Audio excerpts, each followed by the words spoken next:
ఎన్నో రోజులుగా ఎదురు చూస్తున్నటువంటి కోయ ఇలవేల్పుల మరి పుస్తకావిష్కరణ కార్యక్రమము భద్రాచలం ఐటీడీఏ పరిధిలో ఐటీడీఏ పిఓ గారి ఆధ్వర్యంలో బయటికి తీసుకొచ్చి మరి మా ఎమ్మెల్యే గారు తెల్ల వెంకటరామన్న గారి అధ్యక్షతన మరి ముఖ్య అతిథులుగా మన జారే ఆదినారాయణ, అదేవిధంగా పాయం వెంకటేశ్వర్లన్న, చంద్రలింగయ్య గారు, మరి అదేవిధంగా ఆదివాసీ ఉద్యోగులు, జేఏసీ వాళ్ళందరూ ఎంతో కష్టపడి ఐటీడీఏ పిఓ రాహుల్ గారి ఆధ్వర్యంలో కోయ ఇలవేల్పున బుక్ను తీసుకురావడం జరిగింది.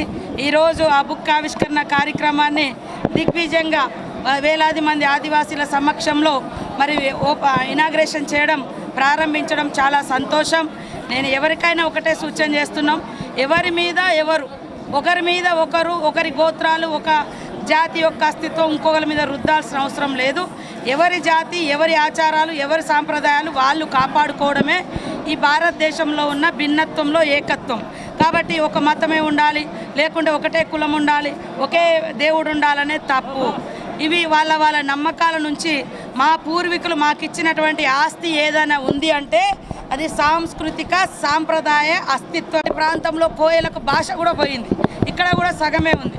కాబట్టి ఏ స్థాయిలో ఉన్నా మన పూర్వీకులు ఇచ్చినటువంటి ఆట పాట సాంప్రదాయాలు, పెళ్ళిళ్ళు, పేరంటాలు, అదేవిధంగా మరి పండుగలు ఇవన్నీ కూడా కాపాడుకోవాలంటే ఈ యొక్క చరిత్ర భవిష్యత్ తరాలకు తెలియాలనే ఉద్దేశంతో ఐటీడీఏ పిఓ గారు రాహుల్ గారి ఆధ్వర్యంలో మా జేఏసీ, మా టీచర్స్, మా ఉద్యోగులు, మా ఎమ్మెల్యేలు అందరు కలిసి అద్భుతమైన బుక్ తీసుకురావడం జరిగింది. ప్రతి కోయ జాతి ఇంట్లో ఆ బుక్ ఉండాలని ఈ సందర్భంగా కోరుతా ఉన్నాం. అందరికీ నమస్కారం.